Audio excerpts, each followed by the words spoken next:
What's up, everybody? Welcome to the Amalgam Show Coffee Edition. I'm one of your hosts, Keena Johnson, alongside Kyron Johnston. What's up? Nathaniel Redden. Kyron doesn't have any coffee. He drank it already. Yep. And Shannon Hagler. Hey, sup? What's the Amalgam Show about, Kyron? It's about nerdy and pop culture things that we care about. You should have said Assassin's Creed. Yeah, I was gonna. I was wondering what But you then were I going to didn't. do. And coffee. It is, one might assume that coffee means it's in the AM. It is quite the opposite. Very. It is 12 hours the opposite. Yes, purely keeping us awake, getting through this. Yeah. If you like what you're about to watch, please like and subscribe. If you have a question for the show, please comment below or email us at amalgamshow@gmail.com. Patreon, that's a thing. Go do it, please. Please. Thank you. It's weird sitting through the intro. I just realised. Yeah. Patreon.com/theamalgamshow. What else? Be sure to check out Games Lab. We haven't done our E3 breakdown yet, but we will. We will. Because E3 is cool. Yeah. Final Fantasy VII Remake and Cyberpunk. Yeah, no, I'm saying like the things they announced Link's are cool, Awakening. but the event itself is... It was fine. It was Yeah, fun. it wasn't was as bad as the fine. We previous are in years. a literal filler year. Yeah. Both in my life and in I think this year's just in like video game. a bad season of Naruto. Philly, yeah. Bad season. It's just a season. It's just something we're going to get through to get to the next season. I feel like I'm coming up on season finale, but you know, whatever. Season finale or series finale? We'll see. Depends whether the network cancels it or not. Check us out on social media at The Amalgam Show on whatever you like, as long as it's not like Pinterest or some bullshit like that. Yeah. LinkedIn. LinkedIn. I don't think we have. I have a LinkedIn profile from like 10 years ago. I'm pretty sure all it is my name. I think everyone thinks they have one. No, I have one. I had to make one for a thing and then just never touched it. I also had a MySpace page that I didn't make. What? So I had this like weird, in hindsight, not weird, but I had this aversion to social media in general. Yeah, in high I school. was like like, everyone yeah. was like, "Oh, get on this," I was like, "Nope, I refuse." And the first one that got big in our school was MySpace, and there was a girl who was like, "You need a MySpace page," and I was like, "I'm never making one. I refuse to." And she's like, "I'll make you one. What's your email address?" And she just made me one. I logged in once, added her as a friend, logged out, never came back. Tom, Just you've like been the rest of replaced. the world. Wow, MySpace. Never had a MySpace account. I did. I'm old. No? I'm like not that much older, but I'm pretty sure it was just like gifs of Naruto. I mean that's all every website. Every is. MySpace page was just a collection of like photos, and then it was just like music you liked. Yeah. It was just a list of songs that you liked. It was like, So a lot of Linkin Park. yeah, a lot of Linkin Park, a lot of Eminem. LinkedIn Park. Oh, God. Jokes like that is why he killed himself. It's gonna be one of those nights, guys. So what have we been into this week, Kyron? Right. So I watched Blue Exorcist. Oh yeah. And the... What's that about? Okay, so forget every Blue time I think about it. Exorcist is a anime that is... It follows a dude who is Satan's son. He's a set of twins, and his brother is like... Devil May Cry. Kind of. It's like Devil May Cry mixed with Naruto and a handful of other anime tropes. Okay, so yeah. It's very much like, just think of a shonen, throw in demons and a sword, and you've got it. cool. But it follows the story of Rin. He is like, he is the one of the one brother that got Satan's blue flames, and then when he was born, they sealed his powers into a sword so that he could be born and raised as a human instead of a Devil's demon. Spawn. Yeah, instead of demon. And then on his 15th birthday, some dude bullies him and he just awakens his powers, and his dad, who is an exorcist, is like, oh, well, actually son of Satan, and he's like, oh, fuck, okay. Wait, an exorcist raised the son of Satan. Yeah. Huh. Okay. All All right. right. To be a weapon to kill more demons. That sounds pretty shitty. Continue, Yeah, that's continue. an anime dad. And Yeah, his, sure. his brother is this like typical nerdy motherfucker, like just Right. glasses, it's like straight A's and everything like that. So then, the day he finds out, or the night he finds out, Satan comes along and is like, haha, possesses his dad, does a bunch of like intro shit. It's like, I'm the bad guy. Hello. Oh, yeah. Yeah. I think you meant like the opening intro. No. And then It's a long ass intro. forces the exorcist dad, who he possesses. He starts trying to kill his son for some reason, and then the dad gets like half conscious back and then kills himself. This is all first episode spoiled. So yeah, so he's like, I'm gonna become an exorcist and avenge my dad. And his dad is like mad connected because he's like in the exorcist order. He's classified as a paladin, and a paladin Sounds more like a cult. It's like some supernatural, like Winchester's family bullshit. Like when they got to that point, where like It's not really something you can I compare would to a lot of confirm, things. but I stopped watching at like season 7. because they brought the parents back, and then you found out that the other parent, the one that died at the start, was actually like a hunter for her entire life, and she was some high level, and everyone knows her. And it turns out the Winchesters were always hunters; they just never knew it, and it's bad. Okay, kind of like that. He's the paladin, and the paladin is like that's only given to the rank of one person who was like the best exorcist ever. Right. Okay. Okay, and then he goes to this exorcist school, which is like this big fancy like rich kid school that has like this like secret like we also train exorcists here. So well, Jeez. So you yeah, want to throw so another you- trope in there? Just throw another one in there. yeah, and the headmaster is also a son of Satan who is like, I'm kind of bound to this world, and I'm like purely just working with the exorcist so I don't get dead. So now it's Percy Jackson, the Lightning Thief. Yeah. Right. I was thinking Yeah, X-Men. and he same thing. is The like, X-Men is publicly known to be the Yeah. X-Men school for gifted I children mean, or whatever. it's kind of like everyone at the school kind of knows that it like that the exorcist part exists. It's just no one talks about it. They're like, oh, they're the weird kids that are trained to shoot things. Yeah, it's like the janitor's shed at your Yeah. school. We're like, It's we know it's there, we just don't talk about it. No. Yeah. So yeah, then he rocks up, and his brother, surprise, surprise, is his teacher now. Because yeah. Wait, what? Whoa! So his Wait, dad. hold up. They're twins, and his brother's his teacher. Wait, how are they? That's the part that I never got about the show. Because Yeah. I watched it for a little bit too. Yeah. How are they twin? Is his brother also a son of Satan? Yeah, they are, but he's human, so they're kind of like, yeah, you're the son of Satan, but not really, because you haven't got any demon blood. Wait. So yeah. So what? Did Satan mate with a human? Yeah. So Satan. What's the logistics there? How does that work? Okay, so Satan rocks up to, of course, their mother. Just and- rocks up. You're pregnant now. And then she's like, It's a oh. PG. Bang! And she's just Satan's like, Chuck Norris. oh, you're not all that bad. A you know? racist. Satan. Yeah. Filthy humans. You know? Kind of racist.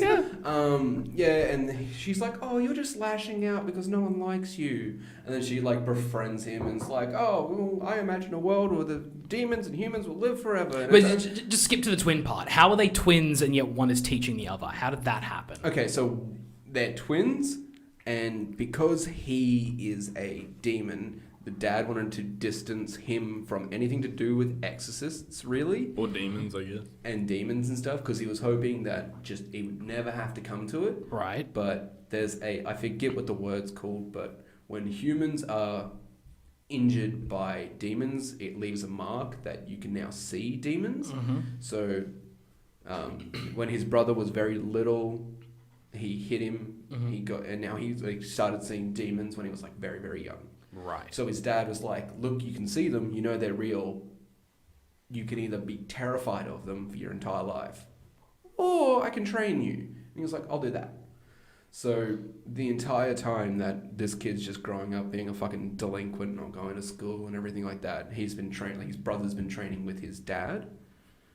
Okay, that still doesn't explain how the teaching thing happens. Yeah. So he gets, like, by the time that Rin gets to school, he is already completed all of his exorcist training and is now a exorcist first class or something like that. Got it. Good. He's Yep. some mid-tier motherfucker. He's qualified to teach people, not much else. This reminds me of the anime called Teacher Please. Did anyone ever watch that one? It's one of those like more obscure ones. No. Essentially, it's a story of a teenage boy in high school. It's a coming of age story, and it's anime as fuck. Yeah. Where essentially the beginning of the show he sees a UFO, Right. and sees an alien, and the alien is like taken the form of this very attractive young woman. Okay. And he's like, "That's weird. That was a weird dream. I guess I'm a teenager now. That was a weird dream." And then he goes to school the next day, and his new teacher is the alien he saw last night. Right. And the alien is actually of a similar age to the children in their race, but she presents as like a late 20s person. So the whole show follows this weird like tension between I want to fuck my teacher and the teacher want to fucks me, and it's really weird. And then also aliens. So yeah. You can imagine Well, how the that brothers goes at the don't end. fuck. So, sorry, not that type of anime. Damn it. I don't think they actually fuck, but it wasn't hentai, it was just an anime. Like there's Just a an anime. difference. There is a line, and that line is sometimes thick or thin. Yeah, I watched a thin one, which I'll get to soon. Yeah. I might need more coffee. Yeah. You got anything stronger? Maybe some Baileys. We really need to get that fridge down here so we can have alcohol and then just a coffee machine. Fucking do. You know those Nespresso things? They're tiny. We could plug it in. Yeah. Definitely get a This power is all board. feasible. Patreon, come on, give us a coffee machine and a fridge. We've got a power board. Well, one step there. Yeah. Step 1, power board. Step 2, So, yeah, fridge. Step 3. His brother teaches him, and then everyone's kind of got animosity towards him because on the night that Satan basically came to Earth, he killed all of the high-ranking, like, exorcists. Well, a lot of them. And everyone's like, your blue flames are the same flames that killed my fucking parents. So they're That's all a like, valid reason to be upset. It's like just severe PTSD for a lot of people whenever he goes off his shit. Fair. Yeah, and the whole thing's like, I have to come to terms with being a demon and then controlling. Being the son of Hitler? Yeah, Yeah. got it. Yeah. Yeah, and being... Imagine being the son of Hitler. I mean, come I on. couldn't. Come It's on. the strongest possible flex. Series cancelled. No. But just yeah. imagine it. Like, how would you come... Like, it's a really fascinating idea for a character arc. It's like, how do you come to terms with that? Yeah, a lot of self-hate and a lot of just hiding from a lot of what you are, apparently. I learned that from an anime. How many seasons of this are there?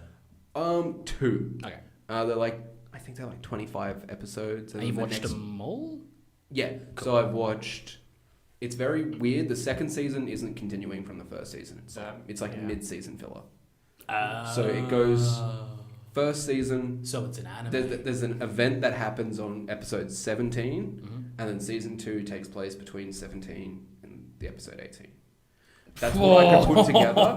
We didn't know that. Yeah. We watched the entire anime As presented. Yeah, and then watched this, and then we were like, because there's like some big shit that happens. I'm not gonna talk about it fully. Yeah. But we're like, okay, why is that different? Why is that different? Why is that different? Because like the art style is like just more refined. It's like better quality and everything like that. Yeah. But you just, like for the first like 3 episodes, you're like, what the fuck? Okay, so I guess that didn't happen. I love anime, but I hate that shit. Yeah. I hate that shit so much. So it's basically just coming to terms with being a demon, and then his brother goes through some shit where he Becomes a demon. in, A associ- god. in association with his brother, kind of.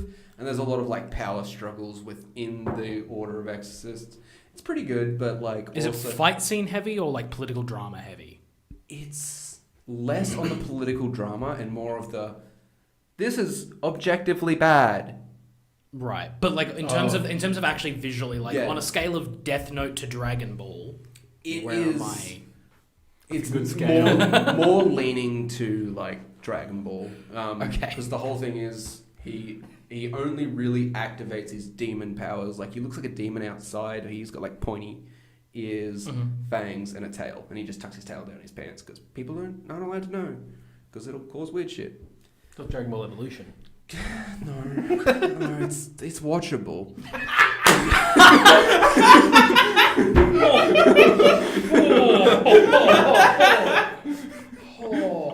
And yeah, Fair. Anyway. But like when he draws his sword, all of his powers become unleashed, and he gets like 2 pillars of fire that kind of look like horns and Cool. just covered in blue flames. Cool.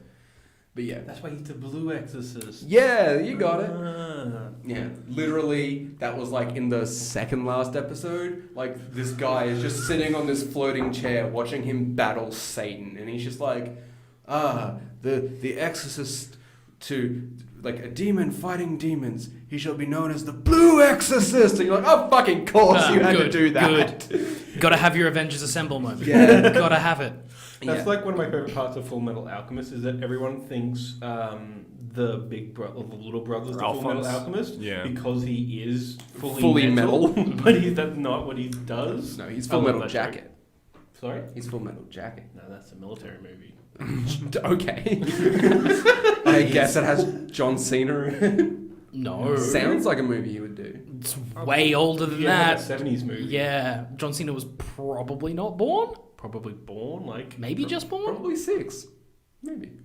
Guessed it. Full Metal Jacket is like an old, like... Yeah, old movie. Yeah. It's Sorry the one. for not It's the. knowing that It's the obscure isn't that the one where the military thing of movie. like there are many lighters in this lighter is mine. There are many lighters in the world like it, but this one is mine. Is that thing? From Maybe. him? Yeah. I know So the just one where some Show Me Your insane War Face. Gollum rambling. Hmm? It's Show Me Your War Face, which has been memed to crap. Yes. Yeah. And so yeah, that's it for Blue Exorcist without like Cool. spoiling it entirely. Yeah, no. Sounds fine. alright. What's the borderline hentai you watched? It's called Future Diary. Oh, I see why you say that. Oh, Uh-huh. okay. We got the uncensored version because Yeah. I watched Because he likes it pure. yeah, well, I watched it a year ago, and I was like, me and Annika good shit. binged it in a night, and I was drunk as fuck. So I remember Not a lot. very little. Just like every other sexual encounter in my life. steamrolled it all in a Yeah. night. Drunk as fuck. Didn't remember it. Woke up in a field 2 miles away. I don't know. 2 months. You say that like it's uncommon to Yeah. binge that hard. I don't fucking know where I am. Oh, look at LCD TV. Might as well. Yeah, but yeah.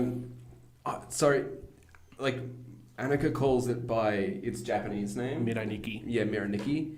So when I'm like forcing myself to say Future Diary and not just repeat that. Yeah. That's okay. I don't mind either way. Perfect, right. But Yeah. yeah. Yeah, but Future I'm actually Diary, weirded out that both of you know what this is. Oh, yeah, I saw it years ago. I've Right. heard about it, but I've never seen It's- it. This one has flown over my radar. So It's very good. Mm. Like it is, I'd say about like 3 steps under Death Note in terms of story. It's up Oh, there. Death Note's like, that's. it's like the back half of Death Note. Yeah, back half, easy. Back half of Death Note is still really good. but- Yeah, so I really like the back half of Death Note. Yeah. Oh, okay. Future Diary is quite good. I'll give you the rundown. It is this kid who is like this loner wallflower. That's how he's described, and Mhm. he keeps a journal of everything that goes on around him. Never really focuses it on himself because he sees himself as an observer.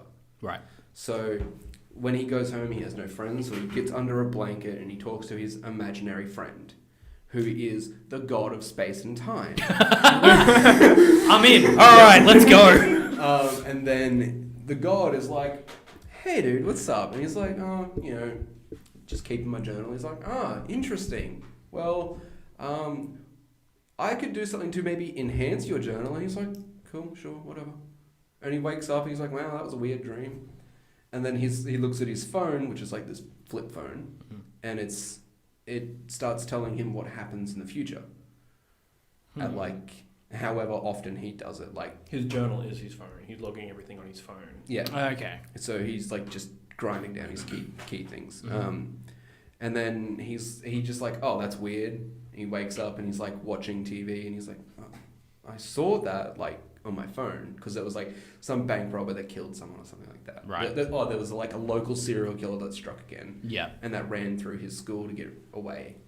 And there's no way he could have known that, like, other than looking at his phone. And right. It just was like breaking news. Right. First thing that happened. He's like, cool. So that's fucking weird. So now my phone can see the future. Yeah. Cool. And then as it keeps going, he's like, he kind of uses it to his advantage and goes like willy-nilly with it, like starts using it to cheat on tests and avoid bullies when they're like, smart you're kid. too good at tests.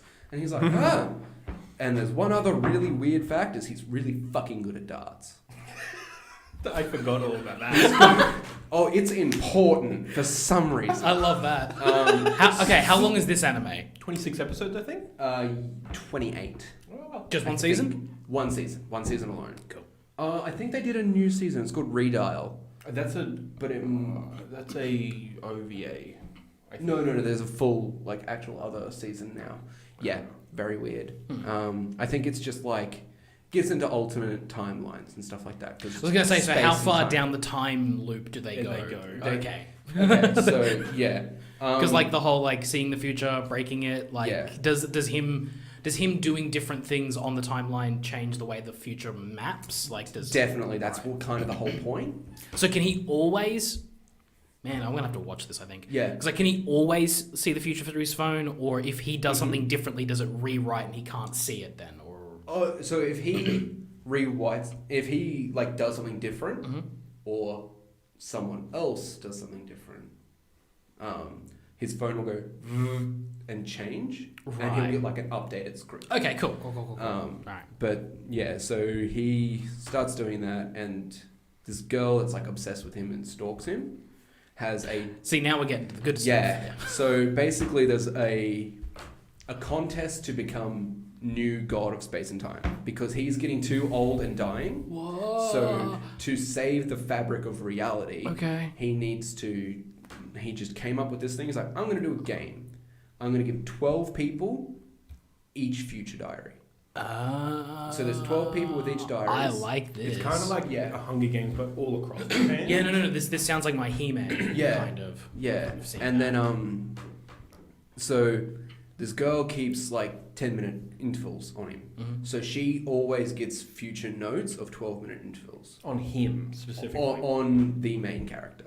Oh. Yeah. Okay. Yeah. So she's one of the people who got given the future diary. Yeah. And she's using it to keep tabs Yeah, on. everyone's future diary is slightly different. Like they all have different specificness, and hers is his future. Yeah. whereas And his is just like general. His is wow. like one of the ultimate ones. Right. And he's just the whingiest bitch boy Oh, throughout yeah. the entire thing, and she protects him and stuff like that because she's Okay. like crazy. I love you. Right. Okay. So then, yeah, like. I don't know if I want to know too much more because I like the idea. I'm not but gonna, I'm not going to go into it too hard because I haven't seen a lot about like people talking about this. It's an old anime. It's only like 2015.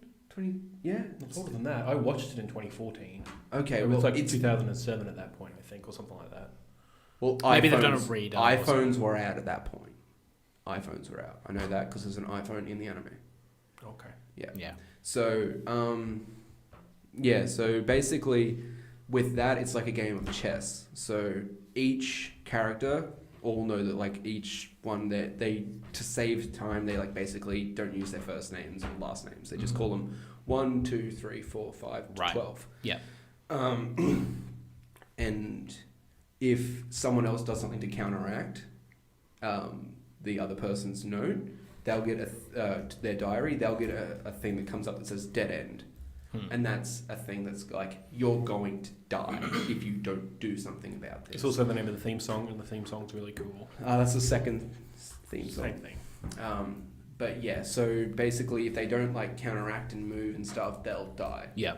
And the reason I say it's borderline hentai is because there's a lot of titties, and 3 rape scenes. Jesus fucking Christ. They come out of nowhere. It's heavy, but it's not like they don't show the rape. They tell you about it, and they do like the classic anime thing of like zoom in on certain spots without actually doing it. Yeah. And like when they bring it up, it's legitimately heartbreaking. Like you feel gross and weird, and Right. So it's not a perversion, it's more of a... It's more This of- is a... horrible, horrible, terrible fucking thing that happened. Right. And it's Interesting. like, it's I would... I'm intrigued by this. Yeah. it's good. And then Is it on Anime Lab? I don't know. Okay. I was going to ask, how did you watch these? Piracy. Definitely bought them. Yes. Okay, cool. Okay. Easy. That's all you need to say. That's going to be our code from now on. If you say, I definitely bought them, then I know. I gotcha. But yeah, so it's very heavy. There's a lot of death, and then towards the end, there's a huge plot twist that I'm not gonna spoil. Yeah, nothing no, like yeah. that. But it, Cool. yeah, definitely throws a wrench into the works. And the last like 3 episodes It's just non-stop. is like a non-stop what the fuck fest, and then it all ends in an anime way. Nice. All right. Yes. All right, cool. Looking forward to it. So that's it for Future Diary. Mm-hmm. Now Witcher 3. Jesus I Christ. finished it. God damn it. So, quickly, before I forget it, I was watching, like, going through Facebook, and it's like, Siri mentioned the cyberpunk world. I'm like, what's this about? Click on it. And then, Siri starts talking about, like, one of the realities she went to is, like, one where people had metal in their head and they were flying horses. Yeah, that yeah. weren't horses. And Siri, blah, blah, the blah. character, not the phone app. Yeah, the character in The Witcher. I know who Siri is, yeah. Okay. She has the ability to travel between space and time. Okay. So So it's like it's she traveled to a different world. Like in The Witcher, she traveled to the world that is the cyberpunk world, but explains it weirdly. okay. Continue. No, that was it. That's what I was going to say. Okay. I think that was an interesting point. How, like, Yeah. even when they were developing that game, they knew what their next project. Well, they've been working on Cyberpunk for... They got the deal done for Cyberpunk when they started The Witcher 3. Did they? Like, that deal's I know they been... announced it, like, sort of when Witcher 3 was finishing. Yeah, like that deal's been around for a while. Okay. Yeah. Like, yeah, that's the reason everyone's been so hyped about this game for so long. I think it was originally started in 2012. When they finished Witcher 2. I believe that was when the approach was made of like, hey, we want to use the Cyberpunk 2020 IP to make a game, and that was when the writer came forward and everything like that. I'm pretty sure that's right, but it's been a long time coming. Like, people have been wanting this game. Even before the first teaser trailer came out, people knew it was going to happen, and they were The waiting. teaser for trailer it. was the first thing I knew of. Yeah, no, people were waiting for that. They were like, we want to know this because The Witcher was so fucking good, and Witcher 3 was coming out. And I think at that point it was basically the CD Projekt Red saying, we'll get to Cyberpunk when we finish Witcher 3. Yeah. Was the thing they kept saying. Yeah. Anyway, how was The Witcher 3? Okay, so I don't know. Spoilers, I guess. If you guys, Game's 4 years old. yeah, I played 50 hours The of Witcher it. 3 is constantly the game that I look at a game store and just go, maybe? Like, because it's always dropping in price. And it's It always is. really good content.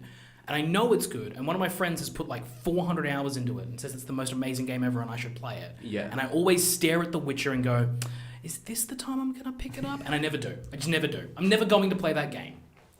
That's a loss. Honestly, it's good. I don't have the time for it. Yeah, that's the thing, it's a time sink. No, it's Because he keeps telling me how good it is and how much time he sunk into it, and every time I hear him, I go, that sounds amazing. I don't have 200 hours. yeah. So... Do you know what your final clock in was?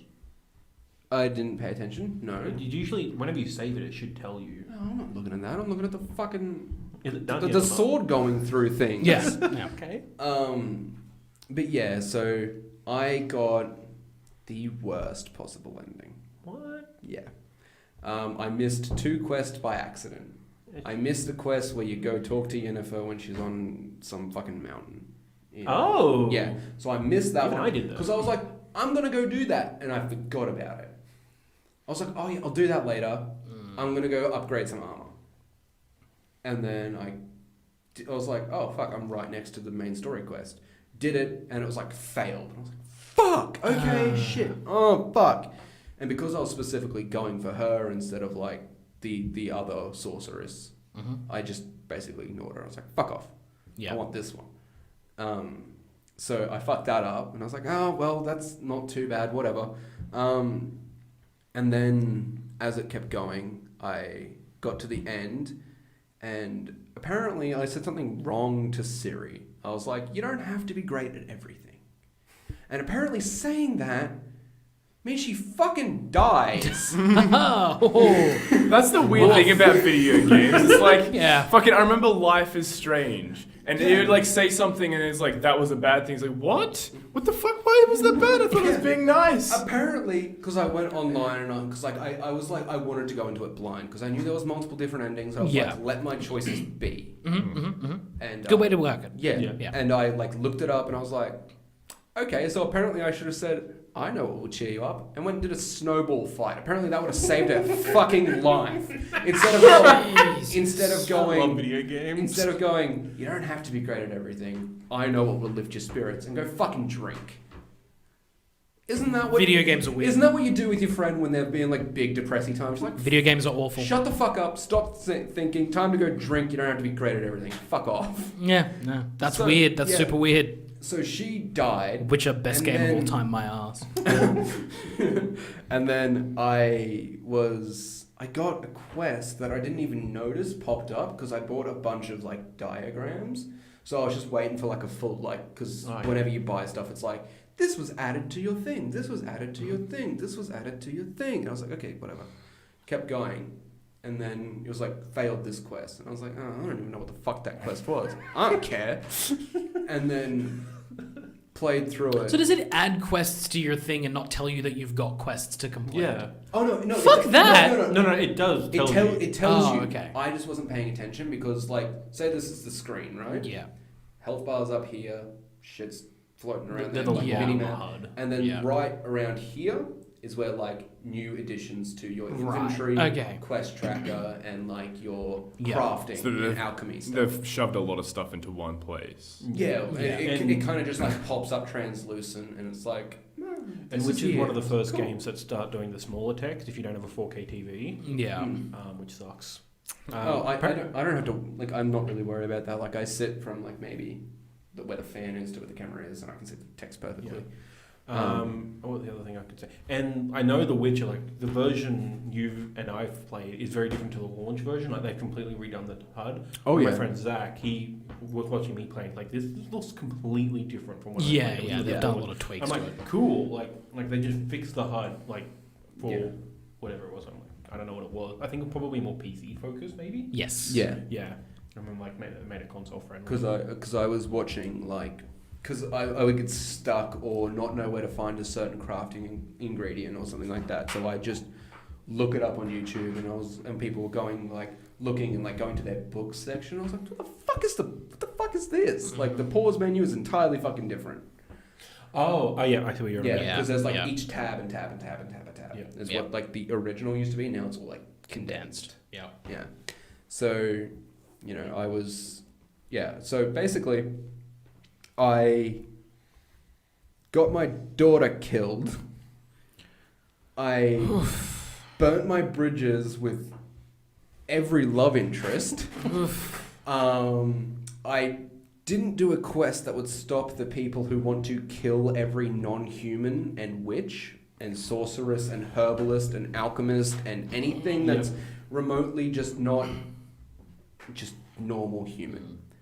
So they won the war and killed and like wiped out. Just because you didn't do 2 quests. Just because I like the one quest that I didn't do was because like that I didn't get with the love interest I wanted to get with, and I was like, I can sacrifice that. So, but the one quest that I didn't do was the reason why the people that like I don't agree with their emperor and stuff like that because it's like political shit. But at least he wasn't gonna be a fucking Hitler and just wipe out anything. So yeah, I got the ending, which is titled Geralt Forever Alone. And fuck me. Okay, so at one point you fight these 3 witches called crones, and one of them survives and takes series Witch's Pendant. Yes. So at the end of the game, you rock up at this swamp where she lives just to come get the pendant back because she's dead. Mm-hmm. Like people are like she's dead, but like maybe may it's not specified, but yeah. So I go back there, I kill her, I basically just go on a rampage, and because the thing. Like she died, she stopped the converging of like the monster world and the human world. So she failed it. So a lot more popped over into like human world. So there was just like a fuck ton of like basically water zombies and like bad things. So I go into this hut, destroy the place just frantically, smash open a chest, find it. Sit down, like I've lost all my swords and weapons at this point, like destroying people. Just press the pendant to like his head, and it just pans out on this house, and it's just like this swarm of monsters coming in, and you've got no weapons. And that was my fucking ending. Like shit. I reckon like it was probably like 20 to maybe like 35 hours of gameplay to die in a fucking hut. Because I didn't do 2 goddamn quests. Reckon they'll import your save of Witcher 4? I fucking hope not. God damn. It'll probably be like the bad Mass Effect 2 ending where that's your story and then you just start Mass Effect 3 with a new save. That saved on the I import felt of the 3. so personally hurt by that ending. I was like, I'm going to do New Game Plus. And I did it. And then with New Game, they keep your level and everything and all your gear and stuff. They get rid of quest stuff. But I was like, oh fuck, I forgot how genuinely hard this was at the start. Fuck that, I'm just gonna go back. Go back. I'll deal with the fucking, the burnt world I created. I'm gonna go fuck off to Tucson now. How many different endings are there in that game? Oh, fuck. So I researched, like I just looked up different endings, and I saw like a couple things. It's like there's 36 different endings or something like that. They're probably like... But there's like 4 main endings to do with Ciri and like how you do your love life. Like, it's happening again. Every time someone talks about The Witcher, I sit there and go, I really want to play The Witcher. I should probably pick that game up. I'm still not going to. Every time, like, I see people play The Witcher or people tell me about The Witcher, I'm like, I did that. And then I'm like, there's like 2 things, like the ending, I have no idea that happened. And then I'm like, did I get really close to finishing that game and just not? Because, I put 50 hours into that thing and then I'm like, I'm done now. Like, I'm just done. I'm like, how by The far Witcher. into the I don't know. Iriden story, which is the Wild Hunt. The what? The Wild Hunt. Like, how far into that? I don't, like, that's the thing, I don't know what the Wild Hunt is. Like, I know what they are, like, fuck? I know that they're like a group of people, like just a bunch of shadow dudes, and that's it. Oh no, they're a bunch of elves. They're a bunch of elves. Oh, I didn't know that. Yeah, just a bunch of dark elves. Like, I did the Yennefer Shadow dudes. I did the shadow dudes. bunch of stuff. Shadow boys. Oh, there's a very like problematic term that they use. Yeah. There's like a there's a group of like it's an entire country that's the invading country. They're called Nilfgaardians, but they all wear black armor. So everyone's like the black ones. So you'll just hear like some like Redanian army bunch of guys like, death to the black ones, and you're like, oh god, no, please don't shout that. Sounds like a game developed in Eastern Europe. Yep. Yeah. But yeah, no. So apparently they're doing better with Cyberpunk. Yeah. There's already been multiple people of characters. People of character. People of characters. I think you mean people of color. I do mean that. Specifically in the demo that they showed at E3, there is a group of Haitians, and they have got native speakers of the actual language that Haitians speak called Creole. Yeah. And it's apparently people who speak it natively have gone into that demo and gone, it sounds pitch perfect. Mm-hmm. They're actual native speakers, and it's used in the correct context. That's good. To clarify, Creole is not a language, it's a specific, it's like a merging of 2 languages. Yeah. When you just figure out the language from other things. The language isn't called Creole, it is a Creole Haitian language. Yes. Yeah. But they call it Creole. They speak Creole. Yeah, when you ask them what they speak, it's Creole. It's not Haitian. It's a weird. Yeah. It's the same thing with my mum doesn't speak Hindi technically, but she does. Yeah. But it's broken in 12 different ways because it's not the original version, it's a bastardized version come down through 12 generations or whatever. Yeah. But no, apparently they've done well on that front. There's still some other things that are problematic about Cyberpunk, but it seems like they're getting better. Yeah, well, I just think that, like, I'm Tentatively? kind of glad that there are no people of color in The Witcher. Not for any weird reason, just because it's set in the Middle Ages and you can't really bring up, like, people of color without touching on the whole, slave thing. I mean, like, that's what they did with the witches and stuff like that. But they did it in Doctor Who. And they did it in the history. Yeah, but there's already so much going on in that game. I don't want to deal with, Because like, the thing that mages and things and then go into, like, slaves and Okay, if stuff they're like using that. a term like death to the black ones, I It's would probably hate a for them to good- actually. Yeah, that's Yeah. probably a good idea. But the thing is though, like the term whitewashing is used a lot, but that's kind of true because like when you go to the Middle Ages, it's not actually as white and racist as we think it was. It's not actually the fact. Yeah. Especially when because Doctor Who did it recently, like in the last couple of years, they did an episode in like the 1800s, and the companion at the time was black. And she goes, I can't go out there. And he's like, God, they don't teach you a lot in school, and pulls her out. And like at that point in time, there were probably racists, but about as many as we had now. Okay. It takes like slavery in America and sort of all that stuff to really polarize the world, and like Jim Crow laws and all that kind of stuff. There's like a period of history where like it's not really that big a deal. Like one of the more religion. Religion is the problem. Not the color of their skin. It's their religion. They don't believe in Christianity, so therefore they're bad. Yeah, and then a whole bunch of other people get problems of like there's philosophers who are like, oh, because they don't believe in Christianity and because they're bad, it's tainted their skin, and then it gets weird. Yeah. But like the Shakespeare play Othello. Yeah. The Moor of Venice is not about his race. It's not about his race at all because every character in that play actually says Othello is one of the best generals and best people in the world. They love him. They think he's amazing. It's a story about jealousy. It's completely about the fact that Othello cannot get over his own jealousy. The fact that he's a Moor, wouldn't have fazed the people back in Shakespeare's time. They would have been like, oh, cool, right, yeah, no, fair enough.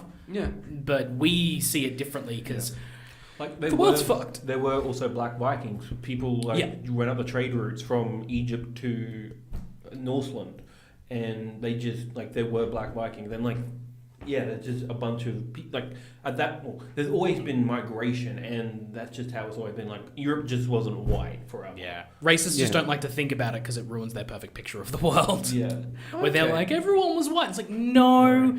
There was a lot of different colours all over the Middle world. Middle Ages movies are white. Yeah. They just focus on the white heroes and stuff, but it's just like... Yeah, our view of the Middle Ages is more of a product of our society than it is an actual depiction of their society. Okay. Yeah. The more you know. Yeah. Yeah. All right. I just thought, England...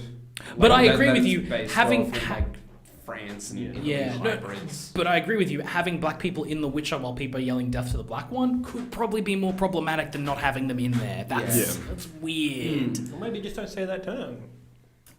Or change the term. Delve to the Nilfgaardians. Yeah, there's that too. Delve to Nilfeds. I like the idea of that This term is why being you're able to right. mean something not racist. Yeah, no, honestly, let's live in the world as fucked as it is. Yes, it would Yes, be fine. it'll be great. Fine. Big fan of that happening and race not coming into it. Yeah. Big fan. Except But- for the whole elves and stuff, But- because everyone's like, we're better. And it was like, no, you're not, fuck you. But Witcher 3, good game. Yeah, good game. Game Review of on the year website. 2015? Huh? Game of the year 2015? Oh, definitely 2015. What was his options? Batman Arkham Knight. Uncharted? Halo 5? How do you guys remember this? I don't remember what I did yesterday. MGS 5. Yeah, Metal Gear. And Mad Max. Definitely not that one. But Mad Max is fine. Just play Forza, for fuck's sake. Mate, get it on Games Pass. No. $10 a month. Is that you done, Kyron? Yeah, I think I'm done. Yours always end on the weirdest note. Yours always go Always slightly always left slightly, just a little bit left of... Keep it vague, that way you can't get in trouble. Vague. Oof. What have you been up to, Shannon? Not a hell of a lot. Okay. Not in terms of like watching stuff. I did start playing a new game though. What is that for game? I picked up a copy of Dragon Quest XI: Echoes of Elusive Age. Oh, on PS4. You're not waiting for the Switch version. No, fuck no. Why not? Because I wanted to play a game now. Okay, I wasn't fair gonna wait. How is that? It's good. It's really good. Cool. Like I'm really enjoying it actually. It is. It's straight up just Final Fantasy if Toriyama designed it. Yeah. That's what it is. Okay. Yeah. So It's turn-based? if you want it to be. Interesting. So it's got a pretty unique combat system in that it's kind of this weird. They kind of give you a scale, and you can set that scale from like Final Fantasy style turn-based RPG, like Final Fantasy 1 or 2 style, through to Final Fantasy 12, set their tactics and let them go, and don't touch the controller, automatic attacks. So Interesting. you can kind of scale it in between there. So it's not as granular as 12, because Yep. in 12 you can say things like, if enemy has less than 50% HP, do this. If ally has more than 20% HP, do this. You can get down to real nitty gritty. In this one, it's just like, they've got like 7 different types of attack.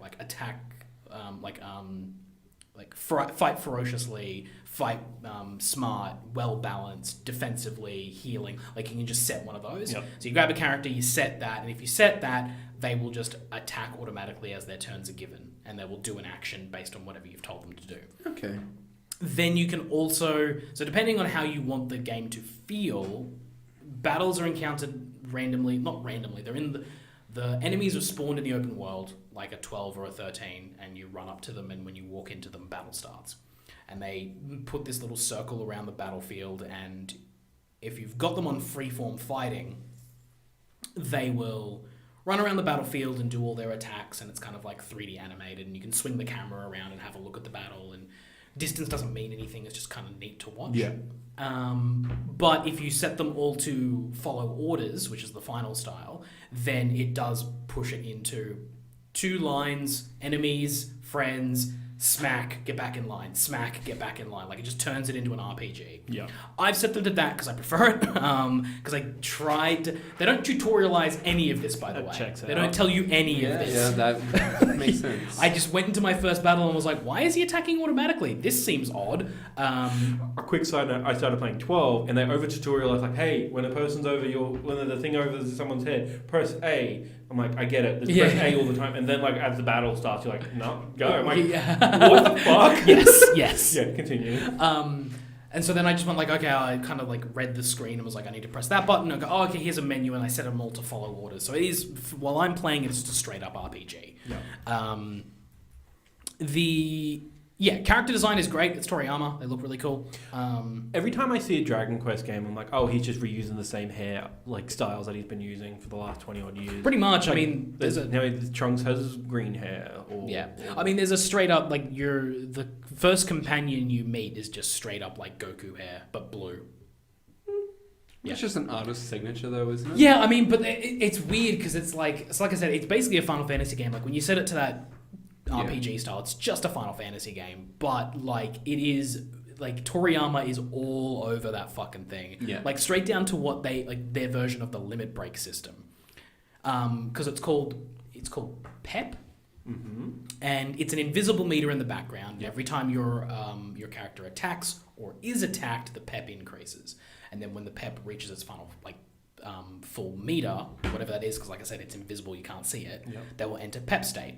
And the PEP state is just straight up Super Saiyan transformation. Okay. They don't change hair color, but like it's the same sort of like they literally put their weapon away and go ha, and then blue light flashes all over them, and then they're just glowing and they're standing there and they take the weapon back out, and that's literally it. And there's just so much of like the Dragon Ball ha, like all over it, all over the fucking game. Okay. It's great.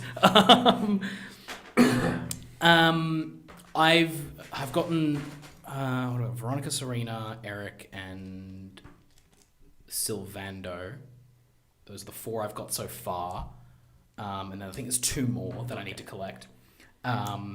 So far, they've been a little bit too tropey. So the characters are some of them are the voiced are pretty well. It's English soundtrack as well, and their voices are good. It's good voice acting, but like the first person you run into is Eric, and he's a thief, and he's just straight up thief. like yeah, like his voice is like. It's really weird. You're seeing like a Goku character model, but Joey Wheeler from Yu-Gi-Oh coming out of it. Like, yeah, I'm gonna take him out from the back. See, like just real Brooklyn accents, like kind of thing. Yep. Which is fun. And then you meet up with this like just anime tropey like little girl who's like a bitch. She's just a bitch. Like just that one that's like constantly like.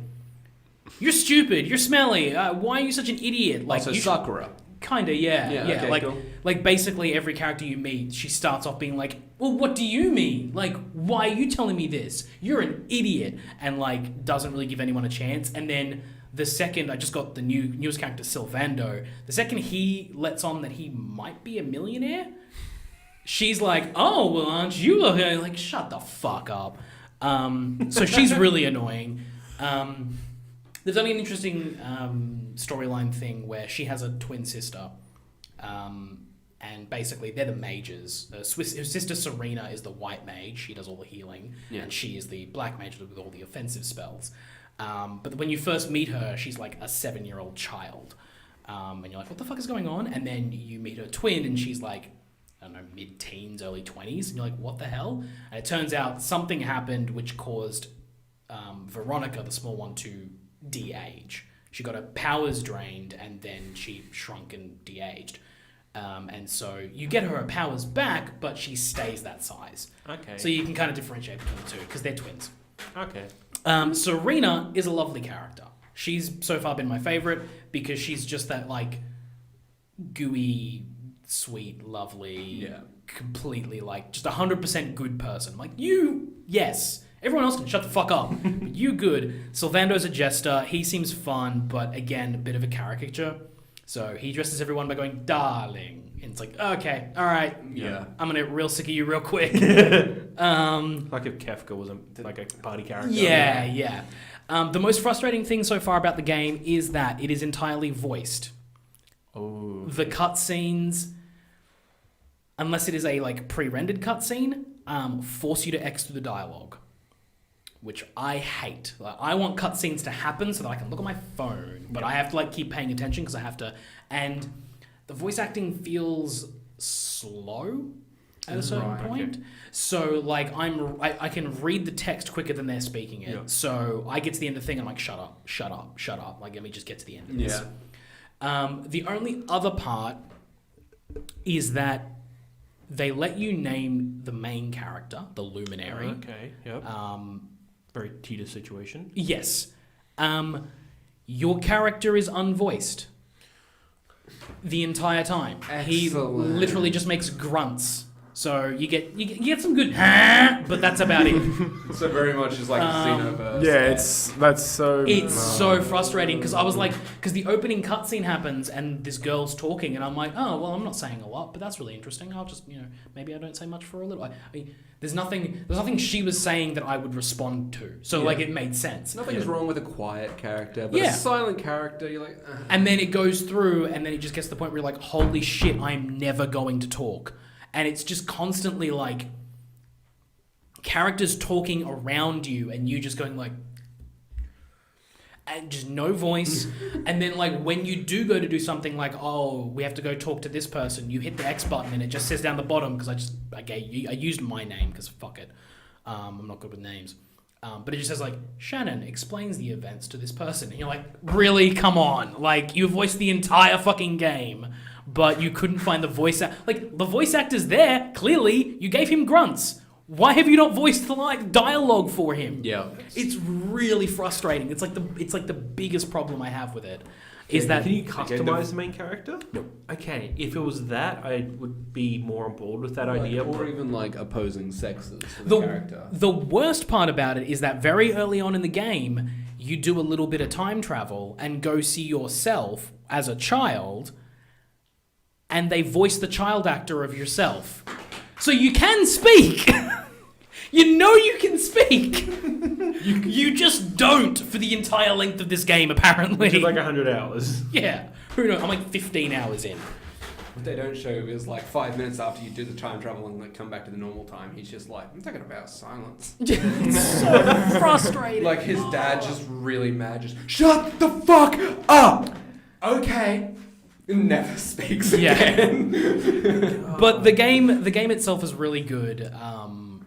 It's one of the tougher RPGs I've played, is what I've realized, because they kind of Dragon Quest makes you grind. they did a thing that was really interesting when I started out, is that you know how when you start an RPG you always start doing like little bits of damage. You're doing your 10s and your 20s, and then once you're up a few levels you're doing a couple hundred, and then you get to, you know, all that kind of stuff, and like to the tens of thousands. and like I'm almost level 20 with all these characters and I'm still only doing like 30 damage each. Like it's not that I'm not increasing, like I'm seeing an increase in my damage, but they've scaled everything back so that big damage isn't 9999. It's you know, big damage is like when I break that 100 threshold it's going to feel good kind of thing.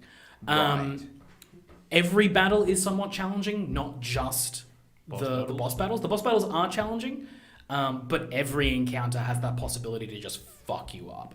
I haven't died yet, but I've lost a party member, and there is no Phoenix Down equivalent. I can't. Go back to an inn to revive. You have to go back to a church. So everything revolves around the church. The church you can save at, you can bring people back to life, you can... Is there an autosave feature? There is an autosave feature, yes. Cool. So basically whenever you go from one realm, like one screen to another, when the loading screen pops up, it'll autosave as well. So you've got both of those. But a hard saves at the church, you can bring people back to life, you can heal them of status ailments, you can reset their skill points. And there's like one other thing you can check because there's no status screen. It's a very, very weird game. You can check at the church how many experience points to the next level for your characters. Interesting. Okay. Yeah, there's no status screen. There's an attribute screen where you can see their stats and all that kind of stuff, but no level thing. It just kind of happens. Right. And everything is very minimalistic. So when you're out in the wild and you want to hit the menu to go see your stuff, you hit the menu, but nothing pauses. So you can get like monsters running up to you and attacking you while you're in the menu. So you kind of have to have everything prepped before you leave, otherwise you're fucked. Yeah. There's a lot in the systems as well, like a lot. Everyone can do like 2 weapons. You can change weapons mid-battle. All the weapons have different effects. It's a JRPG. It's a JRPG. Like the skill trees go really in depth. The skill points come few and far between, but there's a lot of different skills. Like I'm going to be playing this game for a while. I can feel it, and I kind of want to. I'm really into it. Yeah. Like I said, it looks pretty. Story so far. I kind of want to go back and play some other Dragon Quests to see what else they do in terms of story, because this one is basically the story of Moses. You as the luminary, the main character, was born, and there is a person who believes that you are evil, because whenever the luminary is born, the Dark One arises, and the luminary kills the Dark One. But this person's going, hey, wait a second, if the luminary brings the Dark One, why don't we just kill the luminary? Obviously he's evil because every time he comes around, the Dark One comes around, so why don't we just nip it in the bud? He tries to kill you, but your mother saves you, puts you in a river, sails you down the thing, and then someone else finds you and raises you. You know, the classic protective barrier of a river. Yeah. Because bow and arrows don't exist, and a child in a basket is pretty fucking hard to miss. So yeah, they do that, and then you go back, and then you tell the king, I'm the luminary, and then, that was the other thing, is that they try and do like they set up this thing where you're supposed to go meet the king, because you got a letter from your actual birth mother and a letter from your grandfather saying, hey, well, my grandfather's the person who found you. When you come of age, you need to go speak to the king. And they make it all as a big deal. It's like, you're the luminary. You're going to have to go speak to the king and trust us. It'll all become clear. And I'm like, right, okay. King's the Dark One. And then I go over and I see the king, and the second I saw this Dr. Giro looking motherfucker, I knew he was a bad guy. Yeah. Like, the second I looked on him, I was like, this dude's evil. There's no chance. And sure enough, like 10 seconds into the cutscene, I'm in a dungeon, and like that's the end of it. Yep. But it's been good because they've been giving me these extra characters, and they give them all enough backstory to be interesting. I don't know everything about them, and I want to know more about them. Because like the twins have been told that they've been raised in a village as sages to protect the luminary. That's their whole life's work. Interesting. Eric once saw a soothsayer who told him that he was going to find the luminary and he would have to protect him as well. And I'm like, okay, that's different because they're from two different places. And Sylvando, who I just got, he seems to have some sort of past that he doesn't want to talk about. Because he's a jester. When you first meet him, he's juggling in a circus. But then later on down the track, there's this big old monster that is like terrorizing a town, and he just wipes it out in one hit. So he's like incredibly powerful and really cool, but doesn't talk about his past at all. He wants to be like in the theater or something. So there's like they're giving me story in drips and drabs on these characters, and I'm actually interested, which is more than I can say for the most recent Final Fantasy games. Yep. So I'm cool with it. Trying to think if there is anything else. Oh, I just found out, because you can ride horses in the open areas, I just found out, again, they don't tutorialize a lot, that if I hold down the R2 button, the horse gallops, and if I gallop, I can just knock monsters out of the way, and it's a lot of fun. The horse riding in Dragon Quest from all the trailers looks very Breath of the Wild. Yes. Is it? Yeah. Okay. Yeah. Yeah, it's really, really good. And like they keep throwing me, although they're not tutorializing very well, they are throwing new mechanics at me at a clip that I can learn to use that mechanic, get used to it, and then, they throw me another one. Cool. They throw me another one. They throw me another one. And it's been really, really fun so far. Like I said, I've still got 2 more characters. I assume once I get those 2 last characters, things will start to speed up and open up a bit more, but yeah, so far, that game's really fucking good, and I might switch over to Dragon Quest rather than playing Final Fantasy, because I think I know a bunch of them are on phone, so I'd like for them to get an actual port to modern consoles. Yeah, I mean, I think a lot of them are on PlayStation now at this point. I don't think many of them are. Really? Yeah, no. I know they've been re-releasing a few. Like, I know 8 got re-released on something. 8 was 3DS? Yeah, 3DS, I think. I would play it on 3DS. Like, honestly, at this point, like, a good JRPG that is, like, solid and gives me a good story and... I mean, yeah, cartoony graphics, but good cartoony graphics. Yeah. Like, I like all these characters. I like the way they look, and I like the way it's working. Toriyama's design's always good. Yeah. And I think from what I can gather, based on what I've seen so far in this one and what I know of the previous ones, they kind of all follow the same similar structure in that, like, there's a chosen one, and you've got to find Yggdrasil, the world tree, because I know Dragon Quest VIII is called Dragon Quest VIII, the world trees Woe and the Blight Below. Okay. Is its name. Can we stop giving Final Fantasy and Kingdom Hearts shit? Yeah. Okay, Final Fantasy, I'll draw the line there. Well, this is Dragon Quest XI, Echoes of an Elusive Age. Like, that's not even the Switch name, No. which is Dragon Quest XI S, Echoes of an Elusive Age, Definitive Edition. Sick. Oh, what are you playing? Oh, yeah, I'm just... 4 hours later. I'm really excited to tell you this thing that happened in... Imagine like the PR, because like there's a joke for like a while that PR people had to say the entire name of the game. Yeah. So games like that. So Yeah. they would say like Reggie would always be like, I'm proud to announce Dragon Quest XI S, Echoes of an Elusive Age, Definitive Edition. Definitive Edition for Switch. This is kind of why I didn't want to give them the money for that. Like, just don't. Just call it Dragon Quest XI S. Like, just that's all you needed to do. Yeah.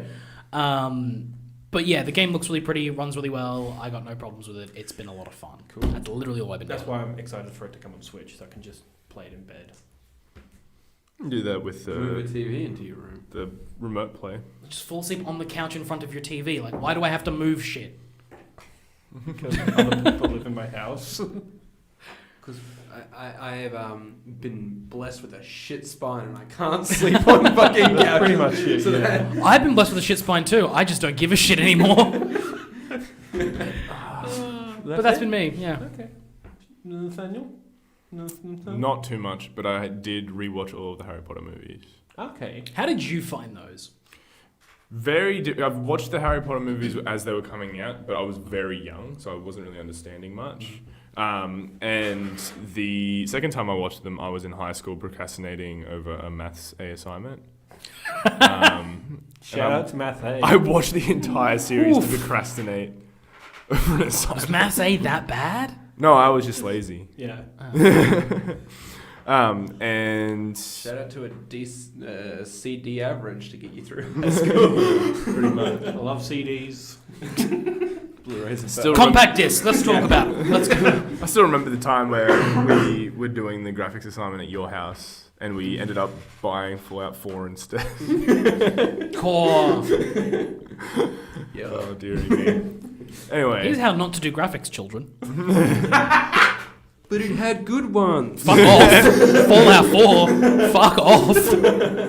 but PS2. and now looking I've just motherfucker. recently rewatched it, so there's a lot of things that I can't really name right now. But in the movies, as I was watching them, I'm like, oh, what's that? I can't remember what happened there. Oh, that's what happened there? And like a lot of characters that had friendships or relationships that I didn't really put together before. Like I didn't realize that the chick from the French school married the oldest Weasley brother. Yeah. I didn't realize that the oldest Weasley brother became a werewolf or anything like that. Yeah. Like that was Wait, all- what? Yeah, the oldest Weasley brother was attacked by a werewolf, Greyback. So- In the second, in the last movie, he comes in and there's a, actually I think it was the second last movie because it's part one. Yeah. Oh, God. Yeah. So he comes in and he's got a big scar on his face and he's like, "Oh, it's not very pretty, is it? Pretty is that I got attacked by a werewolf by the name of Greyback." And then Remus says, "He's one of us now." So the oldest Weasley brother is a werewolf. I missed that. Yeah, there's a lot of things that they just sort of like, because the whole movie, all of the movies, they're just like information. And they Yeah. just throw it at you and you're just not really paying attention because you're like, oh, magic. But I feel the last three movies for me, I don't know very well because they are just throw all the Yeah, I there have is read a the lot. books, but like Yeah. Order like- of the Phoenix, Half-Blood Prince, and then the Deathly Hallows Part 1 and 2, they are just filled with information. See, so I never read Harry Potter when I was a kid. I actively stayed away from it. I didn't Yeah. like it. I didn't like the idea of it. I was like, and I only recently, like within the last 3 years, watched all the Harry Potter movies. And it's a goddamn trash fire from start to finish. Like, as someone who doesn't know anything about them and then just watching those movies and just being like, what the fuck? Like, what the actual fuck? What's the one with the time twisty thing? Why does that movie even happen if she's got the ability to go back in time? because it sets up the 8th book play. No, it doesn't. Yeah, that's a weird thing that they've never discussed again. It's so fucking weird. Because they explain it in that movie that if they aren't back where they started without fucking anything up. But they fuck everything up. That's the point of the movie. Well, yeah, it's all magic and shit. So like Yeah, they knew that. Well, Hermione knew the whole time that she had already like that she was also there. Like so she'd known that while she is there, future her is fucking around because she saw just random so stuff happening. weird. She's like, okay, I'm gonna have to come back here. It's just so weird. And they only really went back in time for when Dumbledore gave her for her so she could make all the classes. Yeah. Which was easy for her to do because, like I said, you have to be exactly back where you started. Yeah.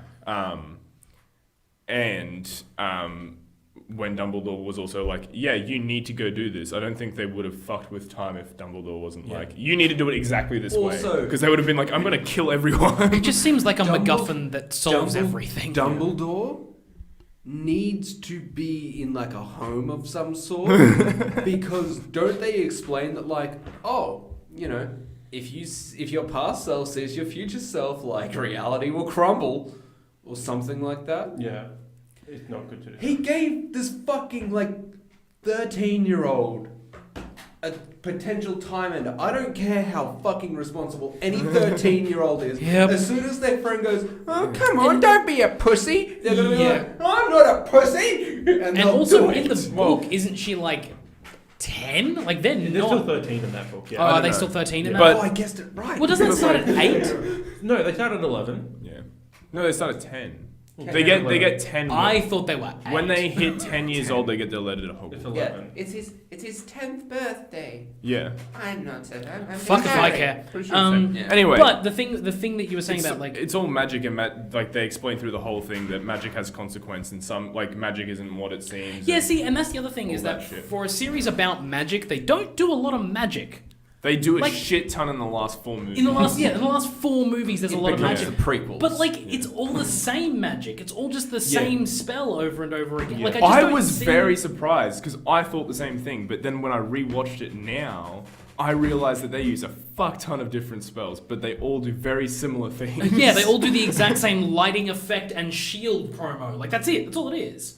It just it underwhelmed me because whenever I think of magic, I want more out of it, and I just kind of like went through the whole thing. And you're right, like I think in the books they're supposed to be doing more, but because it's movies, but like Order of the Phoenix, Half-Blood Prince, and the Deathly Hallows stuff, those were the ones that act like when they give you like you said, they throw information at you. Yeah. Those are the ones that actually got me intrigued in the world of Harry Potter. Yeah. Like the idea of the Order of the Phoenix was like, oh, okay. All right, tell me more about this. Oh, they're all dead. Cool. All right, well then, fuck it. Like, what am I doing here? But thanks. My criticism with the franchise of Harry Potter has always been it doesn't world build and it doesn't like have any cool set rules. Like, if Harry Potter was an anime, they'd like set up all the fucking rules and you cannot break them. By the end of it, they will have broken them in very interesting ways. yeah. Whereas this is just like, here's some magic. You have to pronounce it very specifically. Wingardium Leviosa. Yeah. Cerberus. Let's go. Yeah. Like, it's not very, like, it just doesn't do... And then, you like... mean fluffy?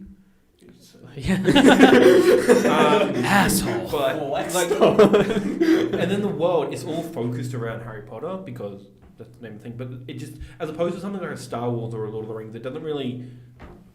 To me, it doesn't, like, pull on that thread, like, oh, what's interesting in this part of the world, or Yeah, like that. like- Just like, oh, there's some French people, and they're all women, according to the movies, like... Again, not like interesting. all of the movies are exactly like what you're saying until the Deathly Hallows, when they actually start to explore. But then they and- just throw so much at you. Like, Yeah. they're the fuck. Well, like I said, like there's so much fucking information you have to watch. Like to get it all, you have to watch those movies several times. Yeah. Like you don't. I missed several characters. Yeah. Like there's just so much going I on just don't that think there's it's- yeah. parts of the movie where you're like I remember watching it the second time in high school and being like, when did this guy come in? And then I've watched it again now. I'm like, oh, he was there. Yeah. I like the Harry Potter movies, but I don't think it's worthy of the franchiseness. I don't as think it is. it's as, and I guess like I have a different view on it now because every single time I watch any one of those movies, I just keep on thinking about J.K. Rowling's fucking tweets.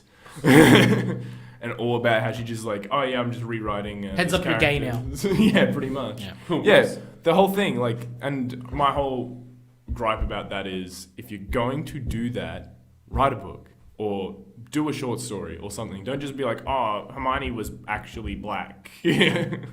Yeah, I mean, you know, In if the you're book, going she to- describes her as a white. No, a she didn't fair- describe the skin color at all. No. It's But just she the said hair. it says fair.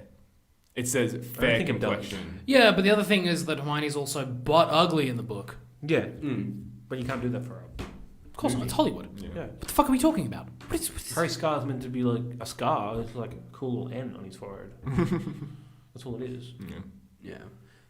But like the thing about Harry Potter is like I'm like it is the most like flip floppy thing for me. I'm like I don't like it or hate it either way. Yeah, Yeah. oh, I Like, agree. If Yeah. a group of people are hating on it, I can totally understand why they're hating on it. Yeah. And I can jump on board. Yeah. People love it. I'm like I can't When it vibe comes- with you on that level, but I can agree why you like it. Yeah. Watching it is enjoyable. Obsessing over it is a whole nother thing. When and I- I guess like I feel the same way about the Star Wars movies. See, and the other, Okay. when it comes to the lore side as well, like when it comes to the books, I'm indifferent to them. I Yeah. have no hate, no love. You like them, cool. When it comes to the movies, I think just cinematically they're trash fires. Yeah. Up until about the fifth one, Yeah. and then things start to get a little bit better. Like Goblet of Fire is one of the most amazing pieces of cinema, if for no other reason than you are watching three people go through awkward puberty. Like, it is painfully obvious that those three individuals are not okay. Yeah. Like, it's really, really fun to watch.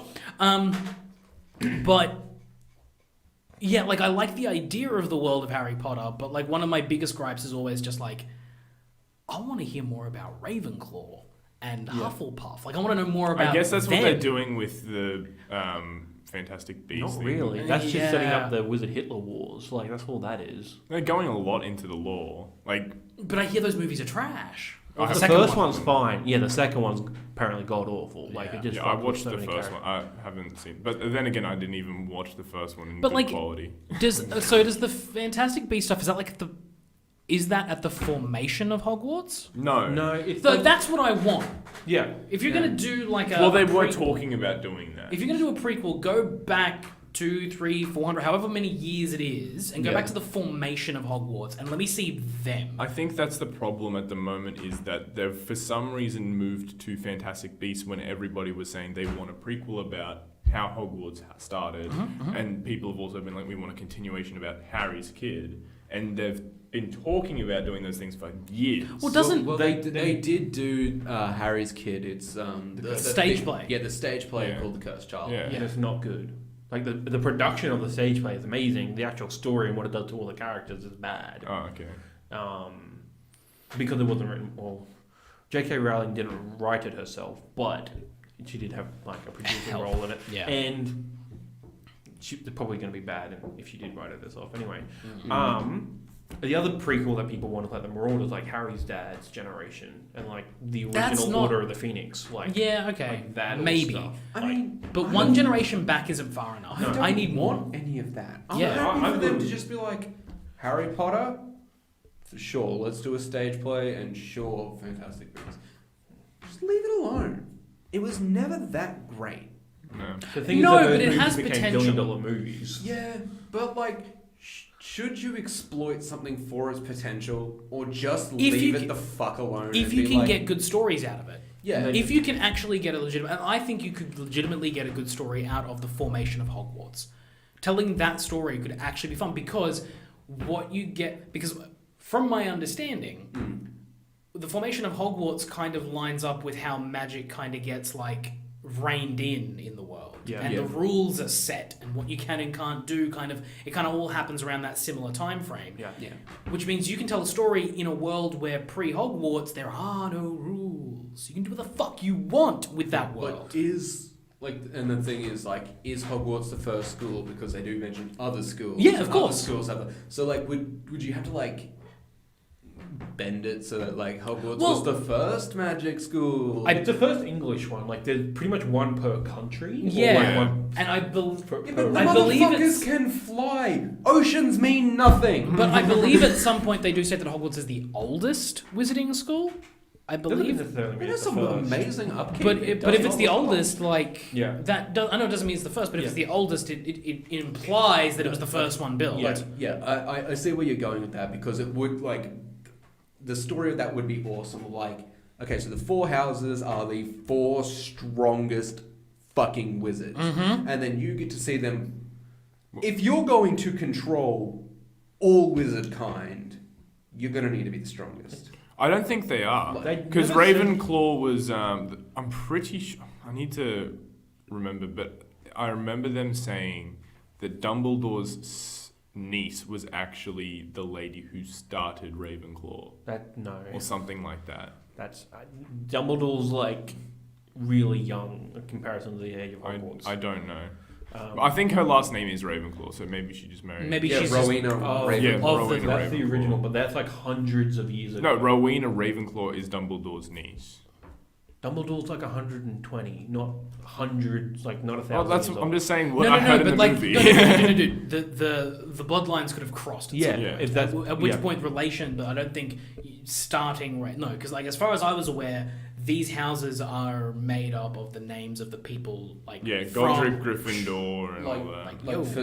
For example, when I was in school, there was a kid in my grade who was an uncle to a 32-year-old. Yeah. So I get it doesn't necessarily mean that you have to. Especially be if the you are a eldest wizard, because to then be- you could have a kid when you're like 20. You could have a kid when you're 100. Yeah. It's a weird thing, but like I like the idea of, I mean, maybe they're not the strongest. Yeah. But maybe they're The just the most four. capable. Maybe these were just the 4 people who, whatever happened to create the formation of Hogwarts. These were the 4 people that did it. There is a story. They have written a story. They have, about yeah. them. There is And a I written. can't. They're not the strongest. They No. were a group of people that fought back an ancient evil that wasn't as bad as Voldemort. See, that's a great idea. Something about wasn't that. as bad. Yeah. Well, That's Voldemort fine. I'm was s- Hitler. Hitler too. Yeah. But Electric Boogaloo. I'm sick and tired of world ending everything in movies. Oh, Like, yeah, give yeah. me the second worst thing. Yeah. In Fantastic Beasts, they set up the idea that the way witches were treated in our history is how actual wizards and witches were treated in their history. So you've got like the Spanish Inquisition, you've got the actual Salem witch trials. Like you like the Salem witch trials were an actual thing, and that's like what like in the Americas. That's like why America's still a little bit weird, like weirder on magic than England is. Yeah. There's just like I actually like that aspect. But that Yeah, hasn't there's been- plenty there that you could actually draw Yeah, from. yeah. Like it has a good source, but like with how popular it is now, I feel like there will never be another good Harry Potter Oh, well, yeah. based movie. It's done. just because of executive finger sticking. Like everyone will be like, do Everybody this, do who was this, do anybody this, in and- that movie that made those movies good, Yeah. have they've moved on, and Yeah. I don't think they want to go back. Like, I can't see fucking what's her name who played Hermione. Yeah. Emma Just Watson. for yeah. No, Emma but Watson, they don't need she to have would the do same it. cast. No. I'm just saying like it would be the same for producers and directors. You don't need the same though, because like I would agree with you 100% in a world where Star Wars: The Force Awakens Yeah. doesn't exist. Yeah. Because everything after Force Awakens has been at best. Yeah. But Force Awakens is a proof of concept. You can bring something back from the past, and it can be just as good, and it can hit nostalgia, and it can bring new fans in. You can do all of that. I think Yeah. Star And I Wars is a think- little bit different though. Star Wars is an IP you can do that with. I think Harry that's what Potter. you just wait for. You just Yeah. gestate on Harry Potter. You let the actors get 30 years old to the age the characters are in the Cursed Child. You make it good. You pretty much rework that movie, make Yeah. it good. I think Harry Potter is to that generation what Star Wars was to the previous. Like I Even though reckon you there could hasn't do it. been a proper Harry Potter movie for a long time. I don't think we've actually had a break because it's always been a topic. No, that's true, Yeah. but I guess that I can see that, but like I think if you were to sit on it for a little bit longer, because the other thing is that's always interesting about, especially this day and age, is these properties that we grew up with. People our age are now entering into those industries. Yeah. So there are plenty of people who loved Harry Potter as kids who now work in movies, Yeah. who now work as producers, who work as directors, who work as actors, who could easily be like, oh, I've signed on to do a Harry Potter movie. It's my favorite fucking thing. Yeah. And do a really good job of it, just like how the Pokemon company is currently made up of mostly people who played Pokemon as kids. Yeah. Like, you get that kind of cool transition. I agree, though. Harry Potter should just be put in the ground for a while. Yes. Let him Like- sit. Let him settle. Honestly, I'm getting very sick of what I liked as a kid coming back as an adult. Yeah. Give me new things to like, please. Don't just limit my skill tree, for lack of a better word, to the same 6 things. Yeah. Just give me something new to like. Because I feel like every Please. single time a game or a movie comes out and I'm excited for it, I'm just constantly comparing. Yeah. Like, especially with like DC and Marvel. Those Yeah. movies that come Yeah. out, every fucking time I'm like, oh yeah, and we all do it. We talk about how it reflects in the cartoons and how it reflects in the comics and Yeah. what the animated is like and what it was like compared from Marvel to DC and why DC's fucked up and all that sort of shit. Yeah. Like, we do it every time. I think because in that situation they are direct competition. Well, yeah. Competitors, Yeah. and like that's how they've been equated for Yeah. decades. No, but like, even within themselves is what I'm saying. Yeah. Like, And then and like, just I was just furthering Kyron's point is Yeah. to the fact that something new. Yeah, no, That's agree. why I can't just play video games because while some of them are Videos like and older anime. IPs, but like The Witcher is an IP I had no familiar that word with, but it's an IP. It's Swedish Lord of the Rings, not Swedish, Polish Lord of the Rings. And it just got brought to the world. Like there are still new ideas, like while they are probably based on older IPs. Like that's why Cyberpunk again, a board game. Avengers is not a good example. Like now that like I got more of like a concept of what Cyberpunk is. I'm excited for it. Yeah, because I just watched the trailer and I was like, cool, looks like a trailer. No, And then now that I've seen like gameplay and stuff, I'm like, oh fuck yeah, I'm happy to like play this. I'm actually excited for this because it's even a new setting for games. Yeah. Like it's been a while since we've had something like this futuristic. But yeah. Anything else? Yeah. I think he means futuristic done well. Woof. They just weren't fucking industry. Human Revolution was good. No one played Mankind Divided, so no one can say Exactly. No, I haven't really done anything else. I'm going to see Friendly Geordies tomorrow night. God, I'm so pissed. That's it. I'm going to be playing more games. I'm going to be editing a whole lot this weekend, and I'm taking the capture card. Okay. Yeah. Cool. Keena. Well, this week I've been applying for jobs and doing appointments, which is all fun. You should all do it. But I have Negative. a job. Wait a second. I've got sweet freedom. I'm never going back, baby. An update. My PS4 has finally downloaded everything that was deleted off my hard drive. That happened on the 4th of June. It is the 21st of June. It has been about Way to 3 date weeks. the podcast. So, Nice. ADSL2 internet. Just get cable. I can't. It's Why not? expensive. It's not that expensive. Just I can't buy convince- buy 4G credit on a dongle. No. Just buy Just move to Sweden. Just get a Samsung S10, get the 5G, and hotspot everything.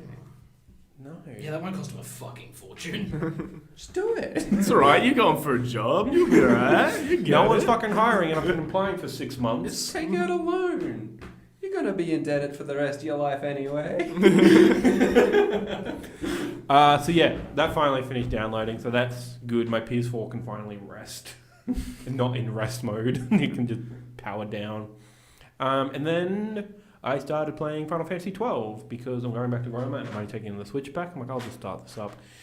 What a slow as fuck opening for 12. Is it? Is it like Skyrim slow? No, it's Okay. So what it is, it's actually action packed, but I don't give a fuck about what's happening because it's like super political. Like, oh, these people are warring, and like you should give a shit about this person because they're about to die soon. I'm like, why the fuck do I give a fuck?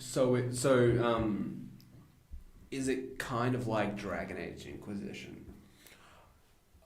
Because I played that for a total of about 10 hours, if that.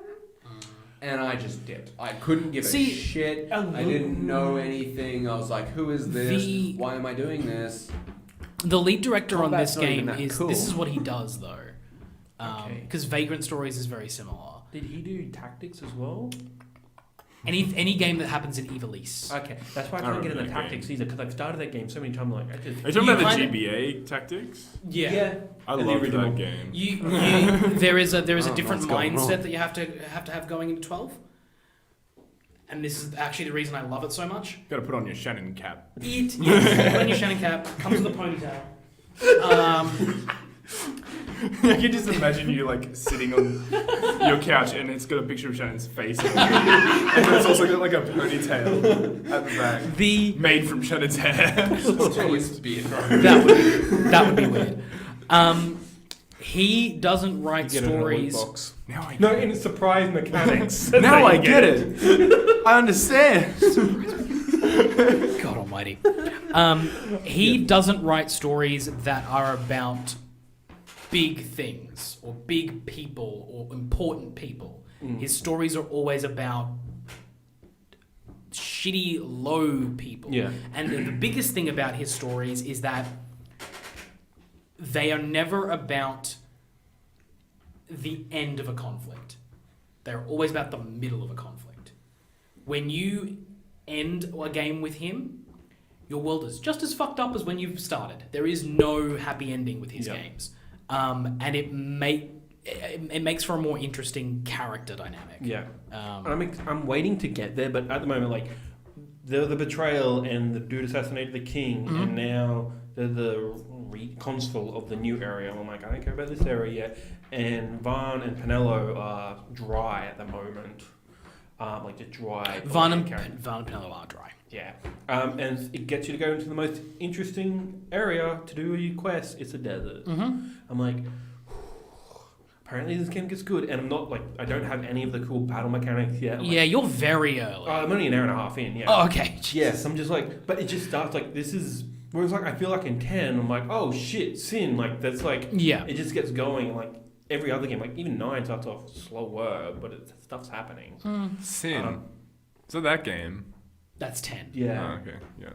This is 12 I'm talking about. Okay. Yeah, where it just feels like there was like, that was a big like Lord of the Rings kind of opening, but it's just like, I don't care. I don't know the politics, but then there's like the dude just reading from his like history book. He's like, and this is what happened, and then they lost, and then Arcadia versus. Did they get the same dude from The Witcher? Maybe. That's how I found out they fucking fucked up a war. Yeah. It was just like, and every human destroyed everything that wasn't a human, and the world is now kind of fucky. No, I liked all that stuff. I liked the fact that they had this like narrator basically reading back the history to you of saying like, there's a line that he has towards the end of it of like, the treaty would be, what is it? The treaty would be written will be signed with cold steel and written in royal blood. Yes. I'm like, ooh, that was a good line. It's a great line. But it's just like, it's all this terminology that I'm not in a world I'm familiar with yet. Yes, I think you're meant to be just asking those questions. Like, what is that? Who is that? Where are we? And it's just like, it will answer those as you go along. So you just put your Shannon Cap on. Yeah. Just have him sit next to you. Yeah. Rest his head on you. No. Every time you're like, what the fuck is going on? He's like, just watch. Just watch and enjoy. It honestly just sounds like this game starts out by just negging the fuck out of you. I don't know. Actually, no, it does the opposite. It literally, like, this game literally tells you nothing. Tells you nothing. Oh, it's just like dry read. It just like, it just drops you into the world and goes, go on. Right. Figure it out. And that's the thing, like, I like this setting of, like, Rabanastre, and I like all the cool, not aliens, all the, what are they, non-humans. Yeah. Because Final Fantasy doesn't really do that much with non-humans. Yeah. The Seek and the Bunga. Yeah, and, like, I like those designs, and I kind of don't mind the idea of, like, the bounty system, but I'm like, can I just do all that? But then, like, some of the, because it is, like, instance, like Kingdom Hearts, in terms of, like, you go from area to area, it's a little bit, like, kind of presents itself as an open world, but it's still very much a PS2 game. Yes. The fast forward button will be your friend on this version. It is already. Yeah. And they're already switching between 2 and 4 times. Yes. I definitely need to sink more time into it, and then I can. You got a trip to Roma. You'll sink plenty of time into it. Trust me. Yeah. By the time you get to Roma, you'll be at the point where you're like, okay, cool, I like these characters. Like, you are yet to be introduced to my favorite character in all of Final Fantasy. Is that Balthier? Cool. I love Balthier. Yeah, that's the thing. I know this game is full of good characters, and I know Vaan and Penelo are not there. Yes, yeah. It's a shame that they start you with the 2 worst characters. Were they written in super late? Yes, they were written in because the Barsh was meant to be the main character of the game, but they were written in late because the corporates at Square Enix wanted the protagonist of the game to be younger to appeal to the demographic they were trying to hit. Barsh the traitor. Interesting. I thought that was the case. I'm like, that would have been an interesting story. Yeah, he was followed him. He was meant to be the main character. So if once you get a little bit further, you'll start to realize like, oh, this is why. Is he still the main character of the story, just sort of told from a different perspective? No. Okay. I'm gonna let you play it. Okay. I'm gonna let you play it. Interesting. Because the main. Anyway. Now go play it. Get the fuck out. Shannon will be up soon. So yeah, Final Fantasy XII. I'll keep sinking time into it. Just have Shannon on Skype on the bus. Oh man, I got shit to do. Yeah. I was waiting for that to come. I was like, what the fuck is shit to do. We need to hold his goddamn hand. I've also been playing DMC 5 very slowly, which is sort of an oxymoron. That's I've a been weird waiting way to for play you. the game. I've been Yeah. waiting for you to talk about that because Oh, I fuck. remember. Yeah, no, he was telling me about this on the phone like ages ago. You said, "Oh yeah, I'm just playing DMC," and I'm like, "Oh, And it killed which my one?" And then PlayStation. you said the new one, and I'm like, "What, DMC 5?" And you're like, "Yeah." And then you never talked about it Because it killed my It's been- PlayStation, and Okay. then I just for some reason I can't get into it, and it might be just Nero, or I've just also been playing it in weird funks as well. And because they're chapter based, so you can just like do one. I'm like, I'm just gonna quit out to the main menu now. Like that's how I've been playing that. That's so weird. Last Like, online really 11 weird. years ago. like, I don't understand how you can physically do that. Like, Because there's like a Isn't full on like chapter and press circle to main menu. Like that's literally how I'm doing it. isn't like I haven't played the game yet. I haven't really seen much about the game. I've just seen YouTubers be like, "Do you want to kill some fucking demons? Go play it." And that's all I've really heard. All right, friendly Geordies, easy. You ain't using fucking demons. Yeah. But yeah, and then that's all I've really heard. So isn't it just like this huge action game? It is, yeah. It's like It's like DMC watching 20. John Wick fucking 15 minutes at a time. Pretty Just much. fuck it off. Pretty Yeah, much. yes, that is a very good analogy. Yeah. Well done. Yeah, no, it's just Okay, he's got the crown out, and now we're stopping. Yeah. The dog's dead and I'm out. I think it's because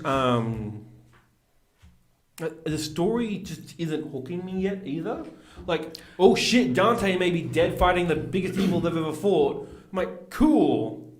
Main menu. Did you play any of the other DMCs? All I played is 2013's. Okay, Which all I right, that really- might explain it because. But I did watch the history of DMC, so I know what's going on. Oh yes, of course, because that works. 7 minutes of that. Jesus. 7 minutes of that. Fast forward, main menu. Alright, I'm all catched up. We're caught up.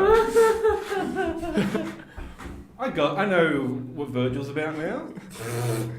Yeah? What's he about? Oh, yeah, He's the Blue Exorcist. tell me what are you about? Like actually in a nutshell? Kinda. Yeah, no. But he's also bad and mean. little bit. It's kind of just Blue Exorcist. He's blue. Yeah. They have a shop called Devil May Cry. That's what I learned from the history. That's why it's called Devil May Cry. They have a what? Shop. A Dante shop. has like A shop. a shop that's also like a mercenary thing, and then that's how we go to back on demons. Yep. And I know that DMC 2 is really, really bad. Like it was barely talked about in that history as well. I forget what 3 is about. And 4 introduces their third brother, Nero, who loses his arm by 5. And you have like Mega Man Busters. And that's who you play as in 5. You for play some as of it- 3 different characters in Yeah. 5. You play as Nero, who's the first character you start off with. He's from 4. Yeah. He's basically like, I gotta get stronger to go help Dante. And then you got some like Genesis cross goth guy, V. and like he's like he just summons like a giant crow, Panther. a panther, and something else as well. And he just like you pretty much just hold square and just everyone attacks. I haven't played as him. He is Edgelord. Yeah, he's edgelord. He's and stuff. Like, super he reads poetry. edgelord. That's where I'm coming on with the Genesis comparison. Okay. Because, like, the only thing I've ever played also was, like, DMC. Yeah, Like, not Devil May Cry, DMC. DMC, yeah. Yeah. it's called DMC Devil May Cry. 2013. I'm not reading the fucking subtitle of every game I talk about. More of a translation in this You case. should. Dragon Quest VIII, The World Trees Woe and the Blight Below. It's the best title in video games. Yeah, but like, Electric Boogaloo 3. like, because I played that, it was on Games Pass, and me and Annika were just sitting there every time he said something, just oof, edge. Yeah. Every Yeah. time. When we I played think that- Edge is fast. When we So- fucking played that as teenagers, we were like, oh, he's so cool Yeah. and relatable. And now we're just like, Yeah, what because the you fuck? were 14. Like, that's the point. Yeah, I understand why people were like, fuck this game. They are. I get it. That was like, okay, we logged on to Tumblr, guys. We get it. Let's make a game about it. Also, demons. But that's the thing. Like they were edgy when Edge was the thing. Yeah. Like, Yeah, That's the But, thing. like, But they just honest- retained that. I mean, it edge. was peak Edge in the world. So, like, peak emo. Summon Edge Boy. Is he more edgy than Dante in DMC? See, it's a different type of Edge now. I would consider V more emo. And pretentious. And more like goth. Like he's just way more he sits back, he summons, he's got the black hair, he's spindly, he's got a cane. Right. You know. So yeah, okay, I get what you mean. So yeah. it's like you could easily picture him in a fedora. Right. He doesn't wear a fedora, but he could pull one off. Yeah. Not in a good way. Yeah. Okay, I gotcha. And the nun Milady. Me Dark Lord. Yes. I wrote you a poem. Why won't you speak to me? Yes. Yeah. Not yet. It's a haiku. Not yet. He needs to go on some online forums before he gets to there. Oh, so he's like incel. No. Okay. No. Okay. He's about to be. Oh. Like I said, he's one online forum away from being like, that's me. Right. And yeah, Old Man Dante's in it, which seems cool. But he seems like that gameplay is like actual classic DMC, and I want to get to that. Okay. Like, Yeah, the but apparently guns it's that, not- like volleys in the Apparently air. it's not much of the game, though. Yeah, Yeah. that makes sense. But I'm liking what I'm playing so far. I'm just not into it yet, and I think I just need to actually sit down and go through it. It's also one of those things where I also got new headphones recently, and because they're new, they fucking squeeze the shit out of your head. So I'm like, I'm getting a headache just playing this game. That's the thing. I just I was I'm gonna send this back to Big W. I'm like, no, there must be a better way. And it's just you just put it over your box overnight, and it should be fine. And I did that. I'm like, cool. Nice. Stressed out. Why can't you just aren't they adjustable? No, because they'll adjust and give you more width, but it's still it's the top bit that squeezes in. Yeah. Ah, right. So you can adjust it's it. the pincer. Yes, type thing. yeah. So you need to loosen up the top. no matter how wide that is, the thing's still Yeah. always gonna come in. All right, Yeah. gotcha. Because, the headphones story, I find, because I was debating between the PlayStation Golds and the PlayStation Platinums, because Platinums give you 3D audio, which is spatial awareness. Yeah. Turns out, pretty much every game will support it. If you plug your headphones via aux into the PSVR, it'll give you 3D audio in every game. And games that officially support it, like Uncharted and Horizon, they'll give you the 3D setting as well. So basically, you just have to line up the VR, on the table right in front of the camera. If it's off center, everything comes in the one ear, which is the hard way. I'm why is everything all in this thing? My headphones must be dying, because I was testing it on my old ones first. I'm I really need new ones. And then I finally put it in the center. Everything's equal. Okay. And then, I can just do that, and I have 3D audio the cheap way. Cool. Yeah. Nice. Yeah. I mean, the cheap way. You have to buy a VR to do that. The thing is, I already had a VR, so I was using the resources. Convenient way. The resource, but it's not very Two for the convenient. price of one, eh?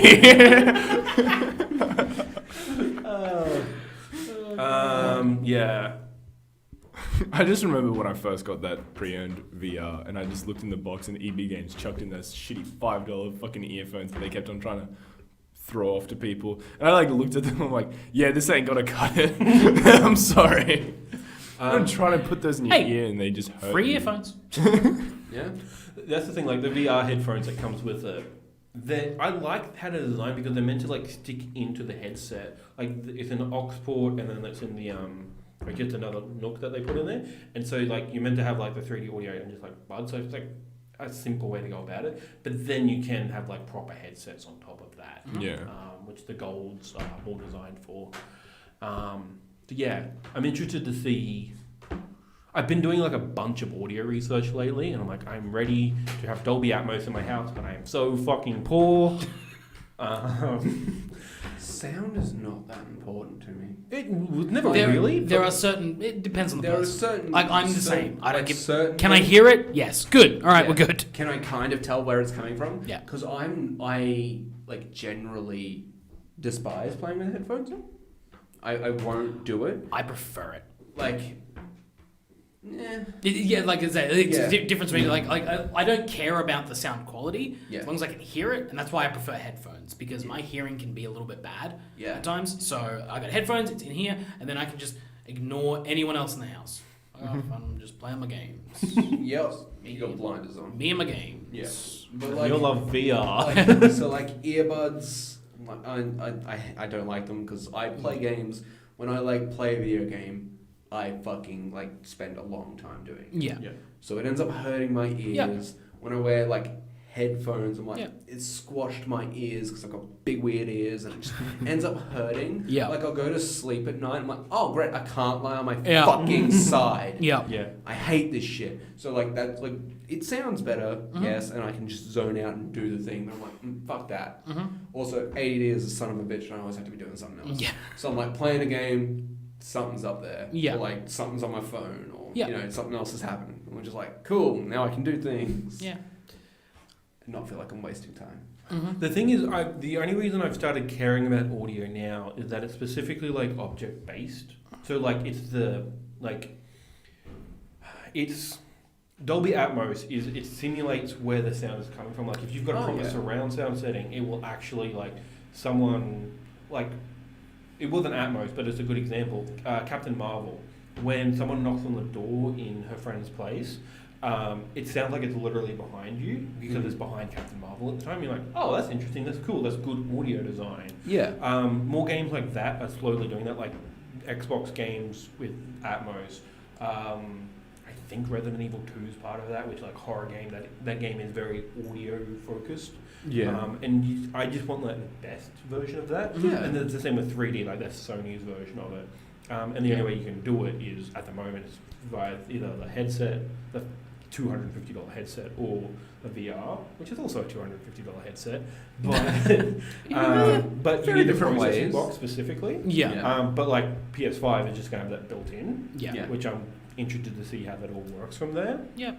I'm interested in next gen audio, which is weird to say, but because like everyone's like, a couple of the rumblings are like, yes, visual can only go so far, so we're like going to start focusing on audio because that's actually something we can evolve effectively. And like while most people just play stuff out of their speakers anyway, out of their TV speakers, I just want, because I'm paying a lot for these games, and these games are being produced at such a high production value, and audio is such a big part of that. Like I'd like to.